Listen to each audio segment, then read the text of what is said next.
just like the Kingpin strategy is a perfect example. Or what's going to happen when you take out Nacho Coronel? Well, you know what's going to happen. His organization is going to fracture. They're going to have an infighting. The guy that takes over, he's mental. Today, you got a new generation. Well, had you just left Nacho Coronel in charge, you'd have no fentanyl coming out of Jalisco. You took out Arturo Beltran. His organization fractured. They fought. They reconstituted. Today, they're the Cartel of the Northeast, the largest fentanyl producers in Sinaloa.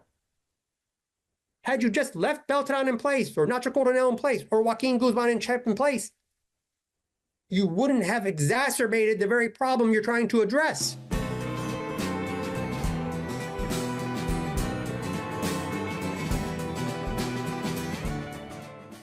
So for the first 3 years, it wasn't funded.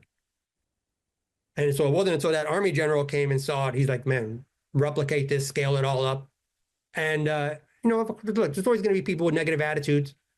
They didn't get anything out of it. But if you came in with the right attitude and you just say, look, humble yourself a little bit. I need help. My wife left me. I'm getting released, homeless in Atlanta. I don't got an address. Can you get me an address in Nashville? Boom, we got you. Well, men need to come out of prison with a job. They need a roof over their head. They need their credit repaired. They need their driver's license. They need all their documentation. They need their post-secondary education. If they got any military benefits coming, they got with all their benefits. I was getting guys Agent Orange pay from the 1970s from Vietnam. Oh, cool. Guys are getting $300,000, $400,000 checks. Like, had no idea they were even eligible for this. Now, they can't receive the money while they're in prison, so it's held for them until they get released. So these are men in their 70s that are going to be able to, help their grandkids pay for their college. You really see it touched a lot of people in a way that the Bureau's programming never does. And so I was very proud to be associated with that program. I'm glad to hear it. Now that sounds, I've had friends who go, find their way in prison, make mistakes, but It's really nice to hear that there's some kind of program. Yes, sir. I have only a couple questions left, but one of the big questions is, why did you want to speak out about this? What is it about this that you wanted to make sure you got the platform and talked about it? Well, I'm an author and I do speaking engagements and I do appear on podcasts.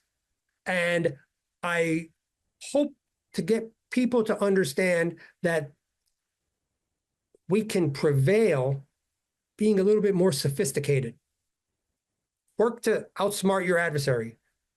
At a minimum, there are men in the United States that are massive traffickers who, did their time in prison, who have insights into how these operations are structured. I'm talking about me. I can give you names of a dozen guys. Create a red team. Ask them, how would they respond? Just like the Kingpin strategy is a perfect example. Or what's going to happen when you take out Nacho Coronel? Well, you know what's going to happen.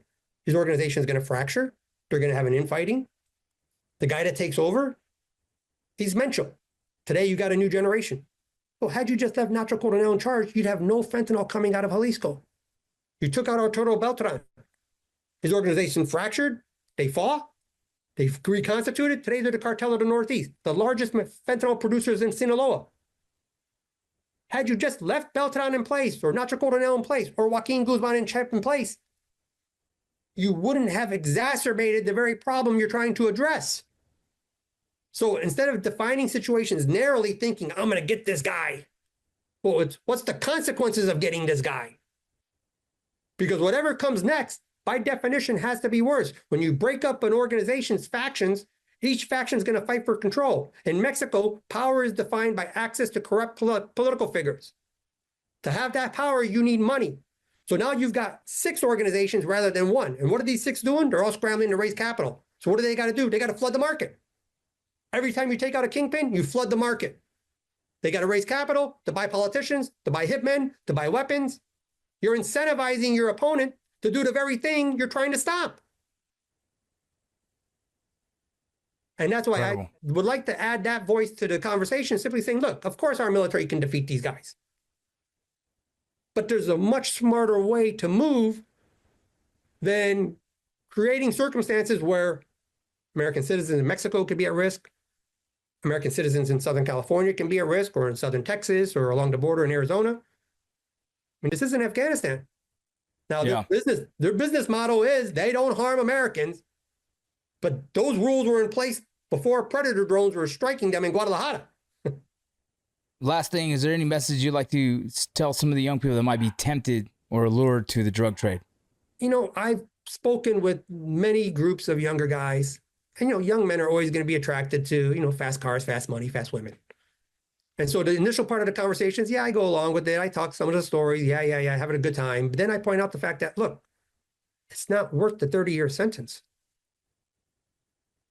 When you're in prison and you can't come for your mother when your father died or your brother died, when you're not there to help your family or help your children, when one of your friends is hitting on your girlfriend or hitting on your wife while you're away, like, those are the things you have to think about. The people that you think are your friends are the ones who are going to tell on you.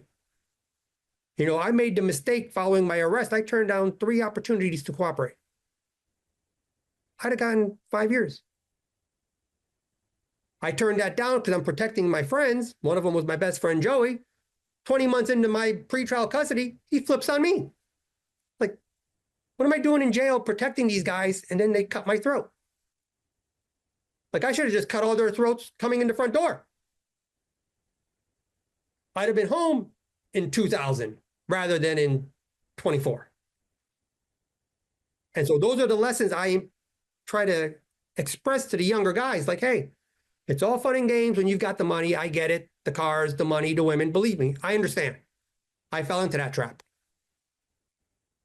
But you're 25 years old, because a lot of the guys, like, hey, well, they're going to get out. They're going to get back to work.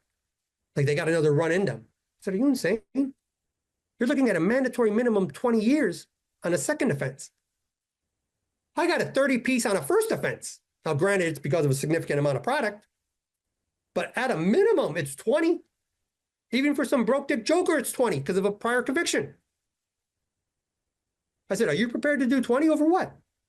And then every time, every man that leaves federal prison, you got a bullseye on your back. So everybody knows that they can get out of jail by giving you up. Because the American government's always going to go for the prior convicted drug kingpin from federal prison. And so I lay out the consequences. Like, I don't come in with the happy talk. You know, I don't come in with the faith-based. That's not my place to speak. I come in with cold, hard reality. If you choose to return, understand you're going to get 20 years. You're going to get 30 years. And these are the consequences. And you're going to think for the next 25 years, why not just take that deal? Because everybody you love betrays you to protect themselves. And I've had numerous younger guys come in and say, you know, I thought I had another run in me, but I'm going to take that CDL course. Because at least being a commercial driver, you don't have to worry about the FBI jacking you off. Yeah. Well, Pierre, I honestly really appreciate this conversation we've had. So much here. I think we're going to have to call you back for a second one. There's a lot to unpack. But thank you so much, honestly, for giving us your expertise and your information. No problem, sir. Thank you. Thank you for listening to Borderland, Narcosis, and Ironclad Original. This interview for me was kind of an insider look at what the Sinaloa cartel really looks like and what we've been told that might not necessarily be true. So for me, I loved it, and I'm very interested in looking deeper into what he had to say. Take care.